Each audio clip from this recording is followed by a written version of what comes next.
Hello everyone, it's me again, Michelle, and welcome to another exciting discussion about gender and society. So last week we talked about the meaning and nature of society, and we have covered the definition. No, we have discussed the nature of society and how it relates to how this very nature of society actually influences how people see and understand gender. Today naman, I will be discussing more about gender, and as exciting as it is, medyo meron din tayong mga sensitive topics that maybe we'll be able to cover for today. So I hope that you will be able to keep an open mind about the topic. And if you are sharing anything in the comment section, please make sure that we're keeping them wholesome and respectful. Okay? Like what I always tell you, we can always agree to disagree. So yeah, let's start. Yung mako-cover natin for today, ito po yung nakalagay sa ating course guide. Okay, so you'll be able to talk about the meaning and the nature of gender, sociology of gender, sexuality, and gender. Okay, today we will also be able to define several terms. Okay, so the inquiry cycle for today would be like this. We'll be differentiating gender versus sex. We'll also be unlocking some terms by doing a quick finding out activity. And then we will sort out the definitions and then learn more terms. Okay. I would also be showing a video later, and you're going to do a reflection or a reaction to it, which will be related to the taking action activity that we are going to do also towards the end. Okay, now I know that this might be pretty simple and straightforward. I just want you to identify whether the statements, the statements that we have here refer to the term gender or sex. So you can write down your answers in the comment box if you want. Okay, I'll just be reading them. So for the red one here, it says biological concept based on biological characteristics. So is that a G or an S? Type natin dun sa comment section, no? Also, for the green one, difference in genitalia. And so you may pause this video and then write down your answers in the comment section below.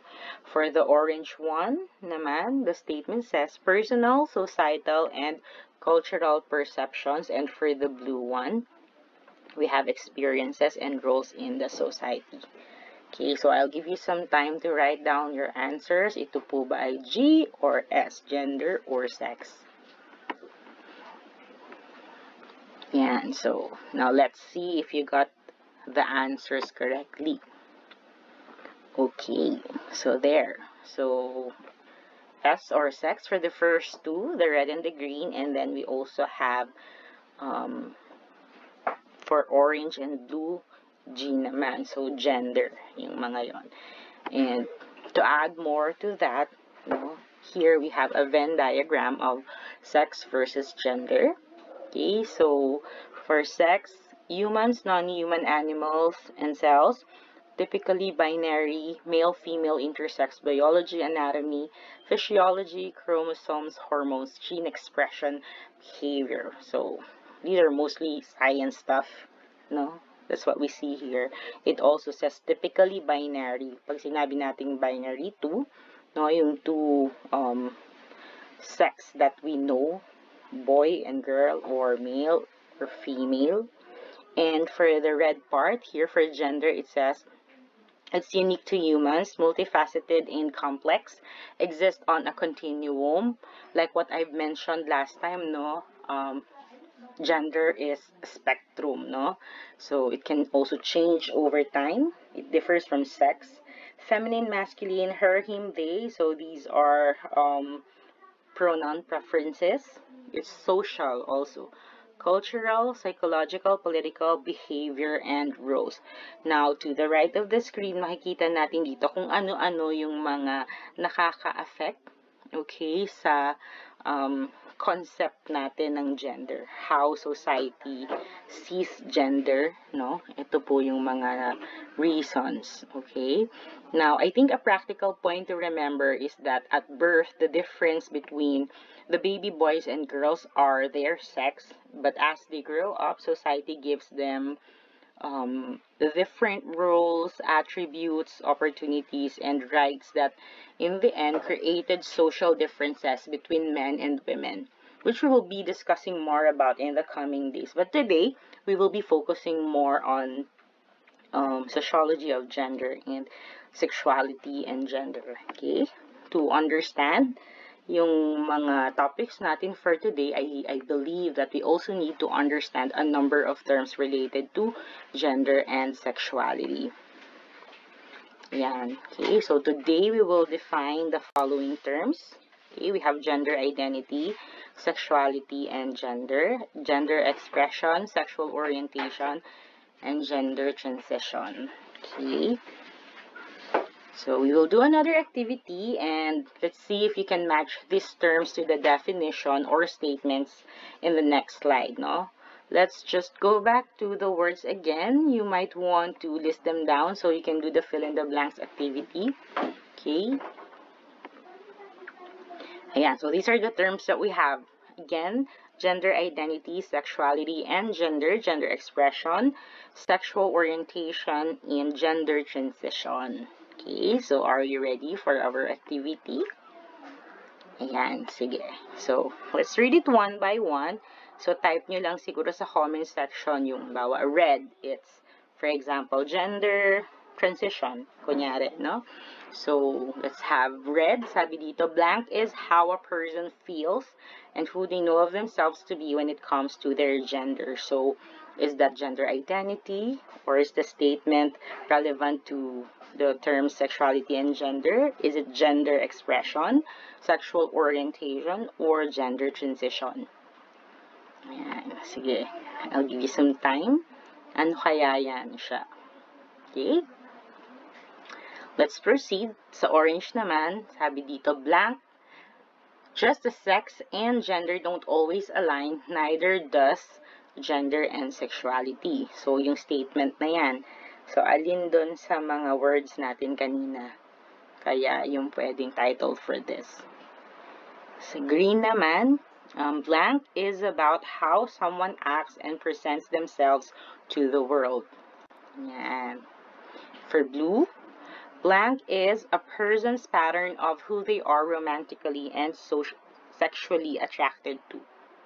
And for pink, blank is the process of changing one's gender presentation and or sex characteristics to accord with one's internal sense of gender identity. So let's try to see alin po dyan yung sexual orientation, gender identity, gender expression, gender transition, and which one talks about sexuality and gender.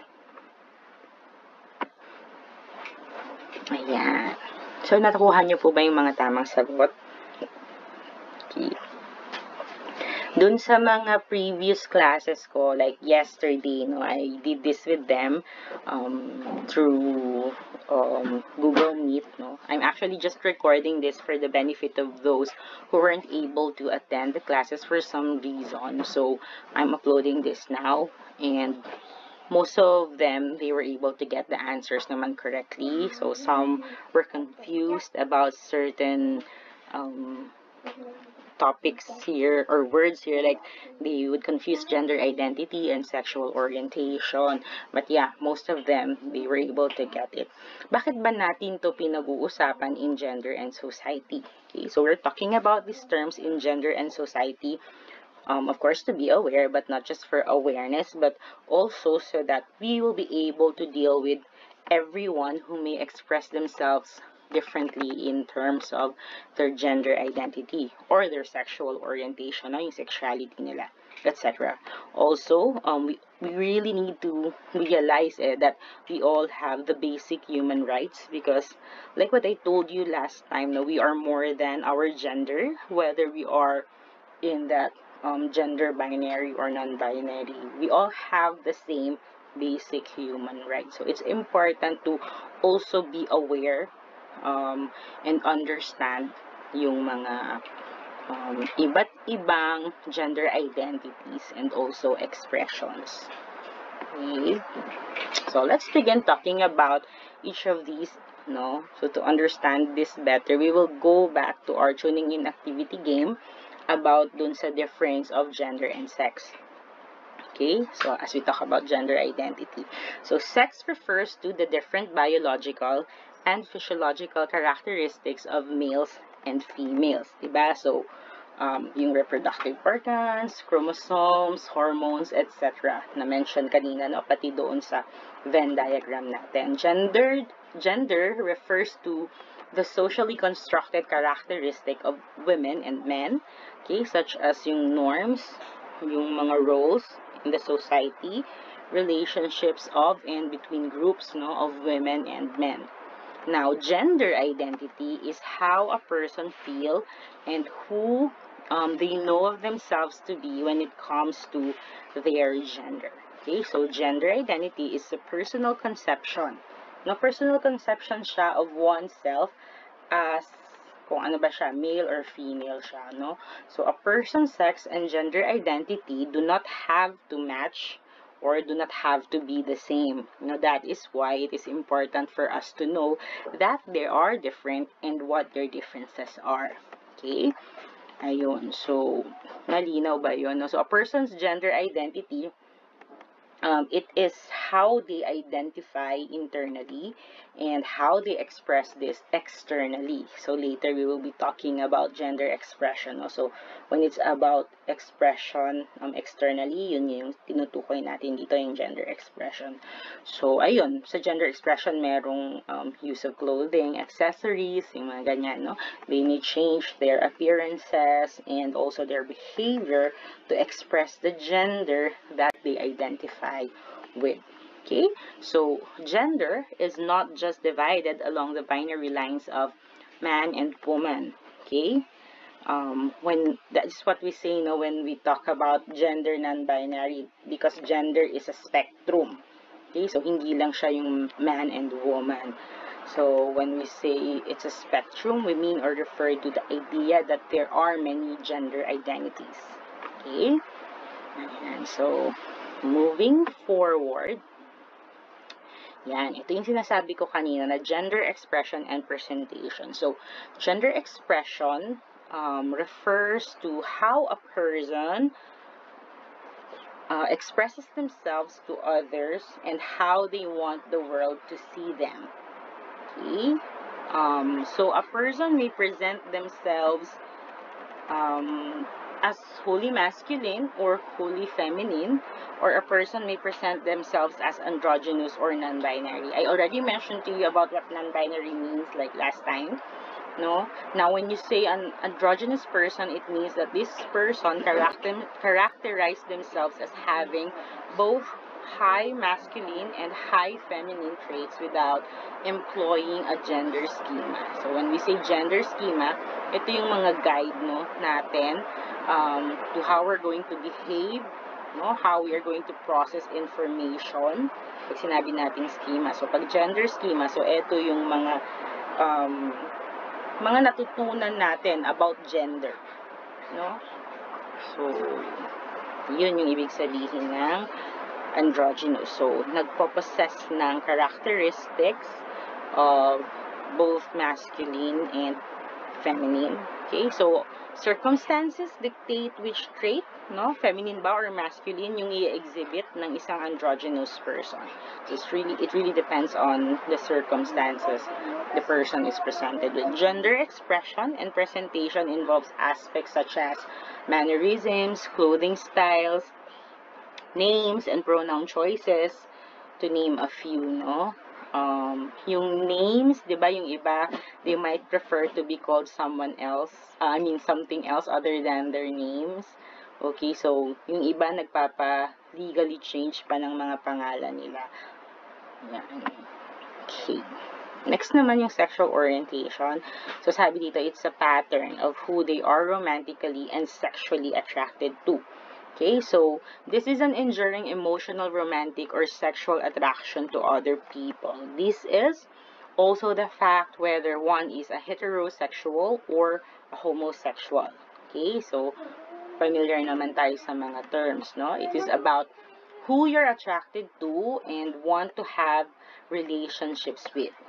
Okay, so I hope malinaw yon. Magkaiba si sexual orientation, yung sexuality, no, sa gender identity. Okay, kasi pag sinabi nating sexual orientation, it is about who you want to be with, while gender identity is about who you are.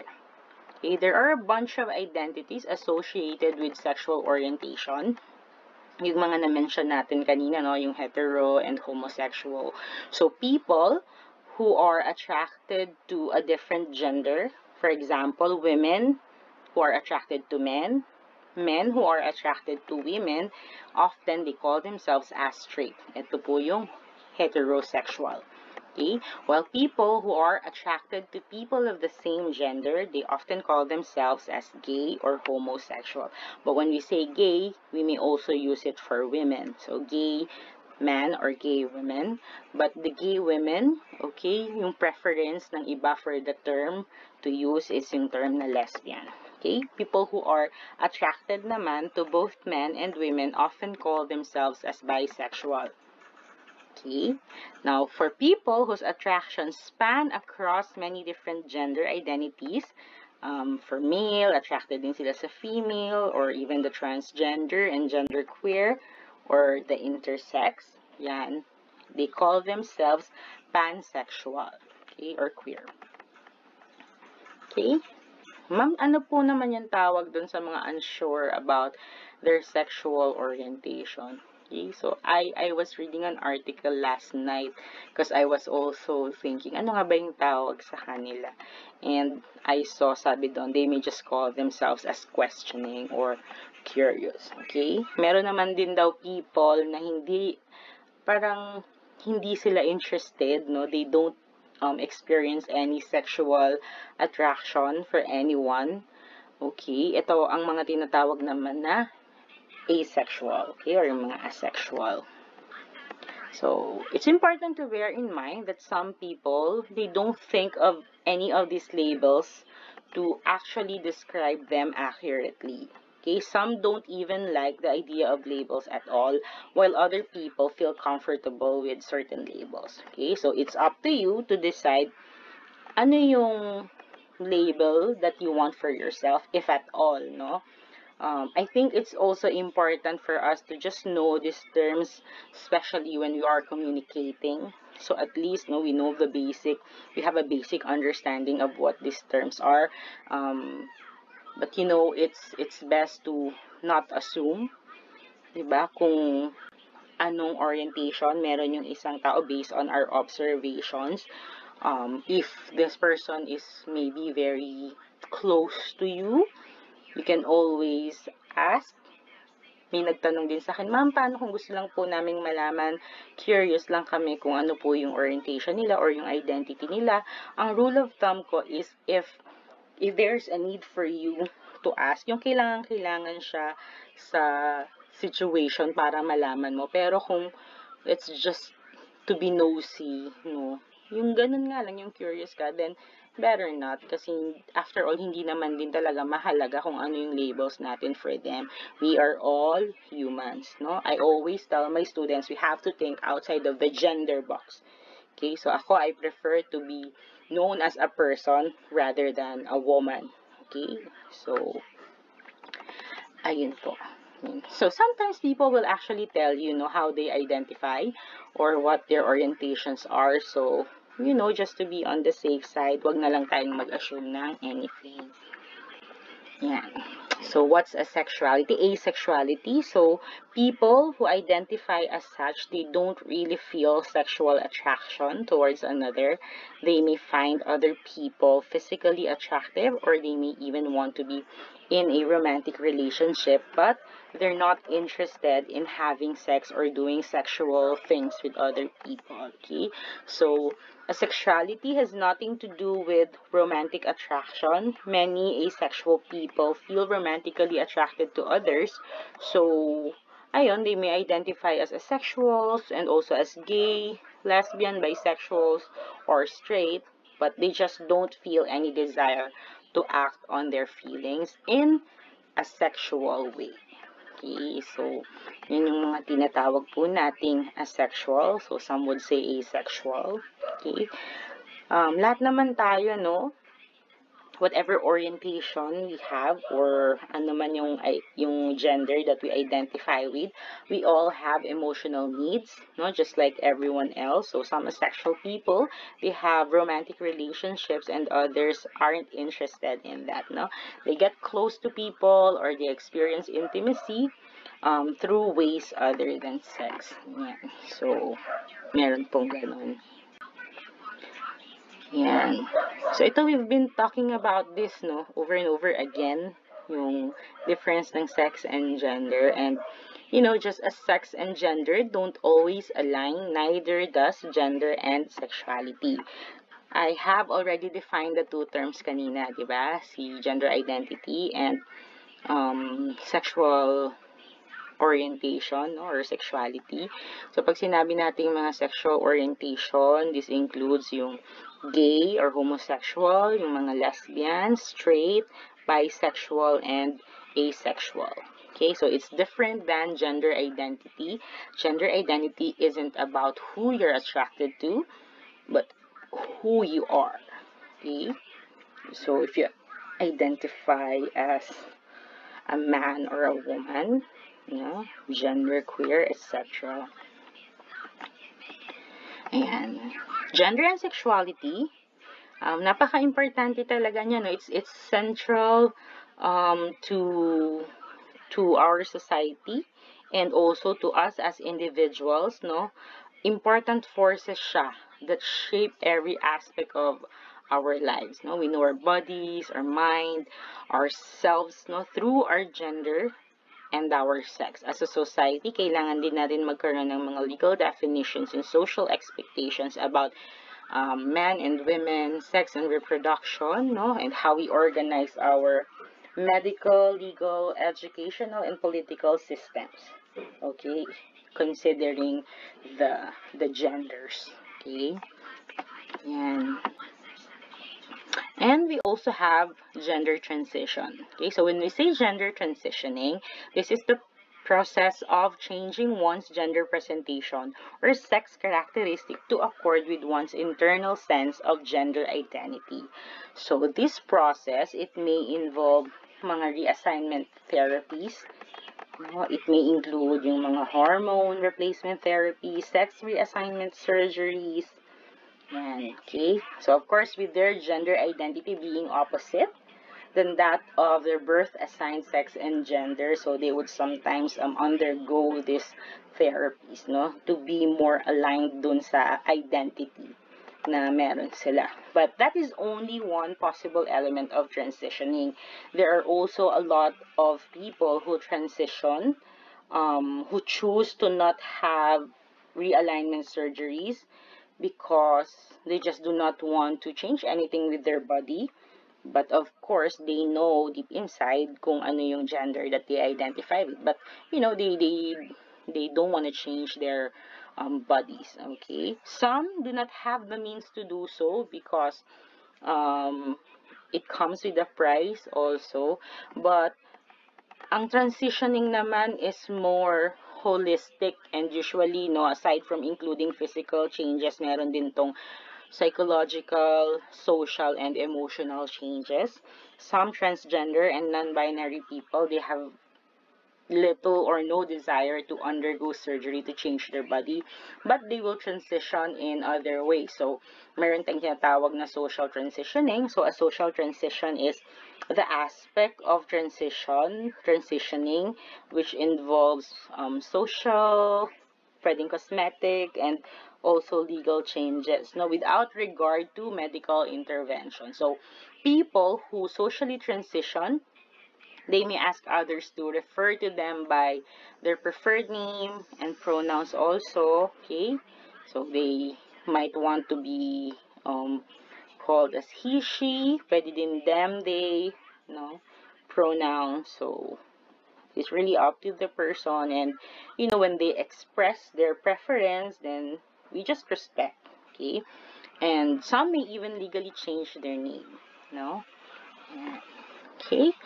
So, kung may questions po tayo, pwede po nating ilagay sa comment section and I will try to answer them. Or you can just private message me sa messenger ko po, no? Or dun din sa group chat natin so that we can also have our discussions there. Yan. Okay, so we have a few more terms to discuss, no?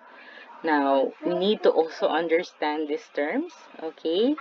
Ito may nagtanong last time, ma'am, ano po ba yung transgender? Iba po ba siya sa trans woman?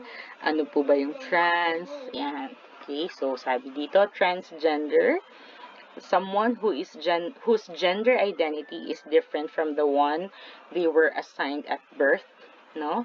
Might identify as transgender. So, transgender is an umbrella term for people who have gender identity or gender expression that differs from the sex that they were assigned at birth. So, some transgender people, they may desire medical assistance. Yun yung sinasabi ko sa inyo kanina, no? To transition from one sex to another, and they may identify as transsexual. But according to American Psychological Association, yung term na transsexual, it's already largely outdated, but there are still transgender people who identify and prefer the term. Okay, so trans is something used as shorthand for transgender. So we do have transgender man, we do have transgender women, and yung shorthand for transgender woman is trans woman, and then trans man for the transgendered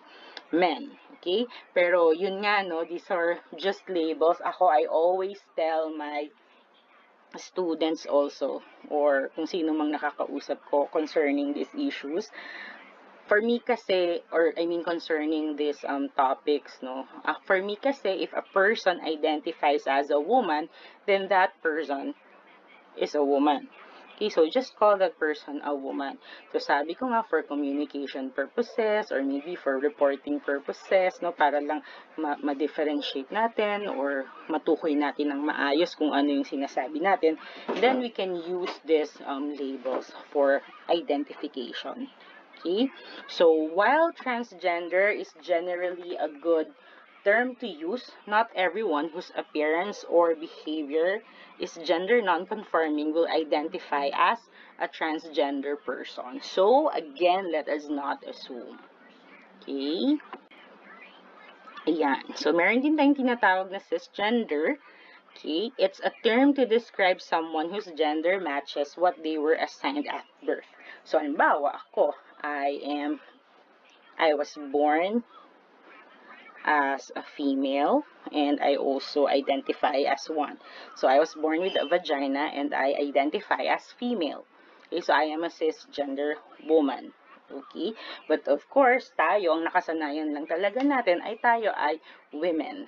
Okay, so kaya nga sabi ko, for me, kung women ako, kung cisgender woman ako, then I am a woman. A transgender woman or a trans woman is also just woman for me. Okay, but for purposes nga na ma-differentiate, no, we have these labels. Like for us, no, like kayo, you will become professionals in the field one day, no, psychology professionals, you might have clients. Then it's also important to understand kung ano yung mga pinagmulan nila. Maybe some of their issues might be relating to gender concerns, ganyan. So, important lang na matukoy natin siya. Pero, ang ini-encourage ko nga lang din palagi is, respect. Kung yun yung identification ng isang tao as a woman, then let it be woman siya. Diba? Kasi sino ba naman tayo para sabihin na hindi ka woman. Yun nga yung nararamdaman niya sa sarili niya. Same thing kung ang isang transgendered man identifies as a man, then he's a man. Okay? Now, cisgender and straight don't mean the same thing. Okay, cisgender is a word used to describe gender identity. Okay, yung straight naman, on the other hand, is used to describe sexual orientation. So, they are not the same thing, but they can overlap. Okay, people can be both cisgender and straight. Okay, now cisgender relates specifically to gender rather than sexuality. A person can be cisgender and have any sort of sexuality. Okay, so for example, two men may both be cisgender, but one of them is straight and the other one is gay. Okay, so yung cisgender, this is actually introduced, no? So our language could be more fair and inclusive, pero it's just very recent, no? It just helps us be more aware of everybody's experiences of gender. Although marami ding mga critics yung word na ito, marami ding fans naman. Ayun, it has gained acceptance, especially for those who are conscious about gender issues, okay, or conversation. So cisgender was coined in an academic journal, an academic journal article in the 1990s. So recent lang siya. It was largely used by those who are sensitive to issues of gender and identity, but nevertheless, its general acceptance and endurance as a term was acknowledged in the Oxford English Dictionary, and that was around 2015. Okay, so bago lang talaga siya. Okay, so people will ask, ano bang usefulness niyan? Diba, yun yung sinasabi ko kanina.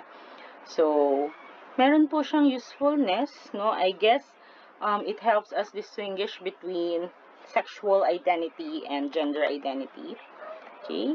Pero siguro ang pinaka-significant function niya is, when you name something, it allows you to think about it more clearly. Okay? And, you draw attention to the conversations about gender and identity. You highlight these things, and it gives you an understanding na ganun pala, no? Some people are more disadvantaged because of their gender identity. So it helps you create awareness, no, that people who are not cisgender often have a harder time, no, in the society than those who are. For example, you can, when you are writing a report, you can say that trans men and women report higher levels of abuse, so whether physical or verbal, no, than the cisgender people. So only siguro for purposes like this, for communication. But then again, sa point ko, ako lang naman to, no, pagka nag-identify as woman, edi woman. If you identify as a man, okay, you're a man. Kasi parang mas madali yun eh. But not only that, it's easier. No, for me, it just makes sense. Yeah. Okay, now, yung three terms na i-discuss ko sa inyo, overlapping yung mga terms, no? Some may even use them alternately. No? Non-binary is gender identity. No? It's a gender identity which is used to describe individuals who may experience a gender identity that is neither exclusively woman or man, or is in between or beyond both genders. Okay? Para siyang gender fluid din, no? Kasi pag sinabi natin gender fluid, let's go to that slide, no? So, nagva-vary siya over time. Okay? So, a gender which varies over time. Okay? Non-binary individuals, yun nga, identify as gender fluid. Pwede ding agender, meaning totally without gender. They may also identify as genderqueer, yung i-discuss ko later, or something else entirely. Ayan. So, kung meron kayong gustong idagdag dito na mga points to whatever I am saying, you may just write them in the comments section. Yan. So, ayan, if you read the definition here, it's like somewhat overlapping category with non-binary, diba? So, someone may identify as genderqueer if their gender identity is neither male nor female, is between or beyond genders or is some combination of genders. Okay? So, yeah, some people actually use the term to mean the same thing, no? Yung non-binary and genderqueer. But for others, I also read this in an article that a genderqueer identity may sometimes mean more as an equivalent to the sexual orientation of queer people. So a queer is a great umbrella word for a wide variety of people across a spectrum of sexual orientations and gender identities. And so genderqueer is a gender identity that is built around the term queer. And, to be queer is to exist in a way that may not align with heterosexuals or homosexual norms. Although, it's also used to describe, typically, to describe a person's sexual orientation. It can also be used to express a non-binary gender identity. And so, ayun, a queer gender may also fall outside of or fall in between or fluctuate among the binary genders of men and women. People who are genderqueer often experience their gender as fluid. Okay. So, ayun na nga. So, yun yung i-discuss ko, supposedly. Ayan, we know the terms LGBTQIA+, diba? And, yan, napag-usapan na natin si lesbians, gays, bisexuals, also transgenders, queer. Yung intersex, is a general term used for a variety of situations in which a person is born with a reproductive or sexual anatomy that doesn't fit the boxes of female or male. Okay, so sometimes yung mga doctors, they do surgeries on intersex babies and children to make their bodies fit binary ideas of male or female. Pero malaking issue din to, So, like, some would say that it isn't right. Of course, the babies cannot give consent and parents are changing their bodies. Now, of course, the babies cannot give consent. And meron ding nagsasabi that being intersex is a naturally occurring variations in humans and it isn't a medical problem and therefore requires no medical interventions. Kanina dun sa Venn diagram natin, di ba? Sinabi doon, typically binary. So, ibig sabihin commonly binary, commonly dalawa lang. So, parang male and female. Pero, tatlo siya. Kung ito yung pagbabasihan natin. Kasi sabi dito, it's a naturally occurring variations in human.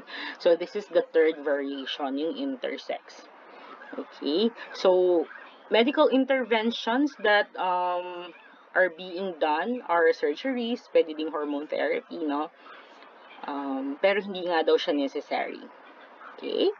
So, being an intersex is also more common than most people realize. Pwedeng hindi mo alam na intersex ka pala. Kasi there are many different ways someone can be an intersex. So, some intersex people, they have genitals or internal sex organs that fall outside the male-female categories.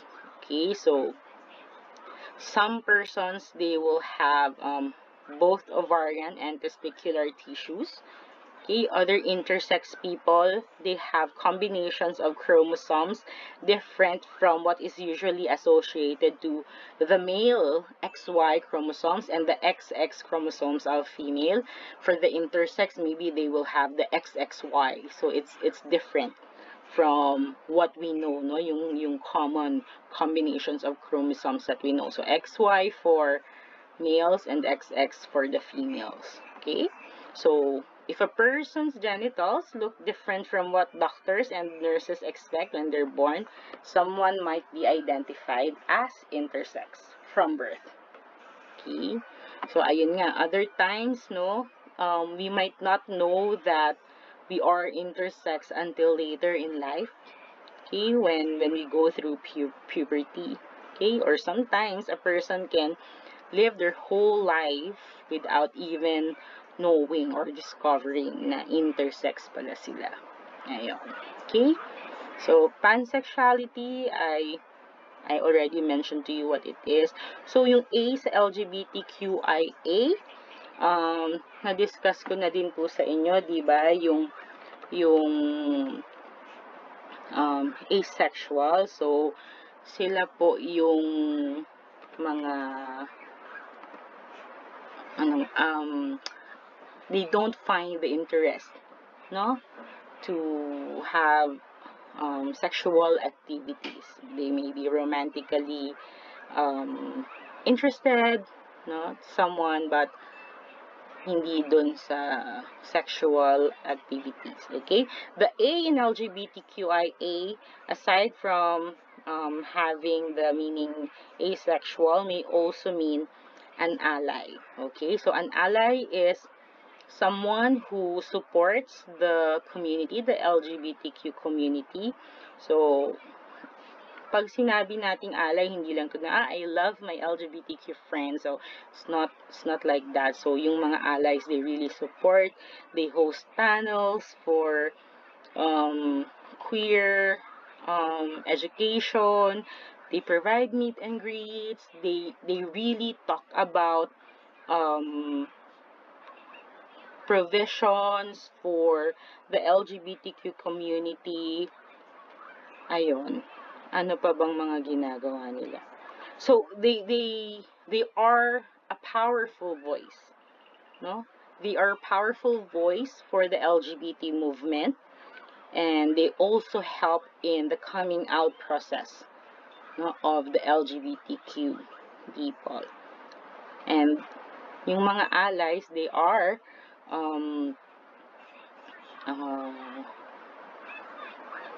super supportive sila, okay, sa mga LGBT. So, it can be a straight ally, okay, pwede ding heterosexual or cisgender ally who supports equal civil rights for all the genders. Ayan. So, I actually have another video to show you pa, but I think I am going to just, where is that? Wait lang ha. Eto. When Bethany and I met in 2006, I was a boy and she was a girl, and whatever that really means. This is not your typical boy meets girl love story. Today, Bethany and I both identify as non-binary and prefer they them pronouns. Actor Nico Tortorella and Bethany C. Myers are a uniquely modern couple. My wife, my husband, my best friend, my partner, my everything. Okay, so let me just pause that there.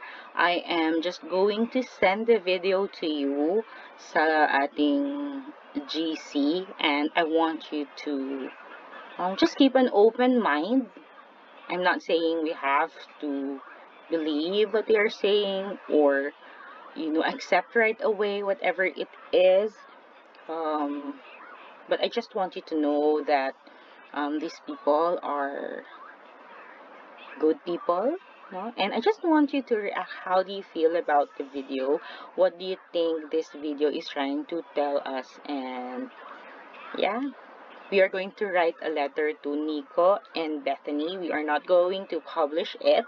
It's just going to be for us, no, to reflect on, no, as a group also. But I will not be sharing kung kaninong reflection yon. But if there's just anything that I find, no, interesting to share, I will share it to the group. Okay, so that's about it for today. Thank you so much.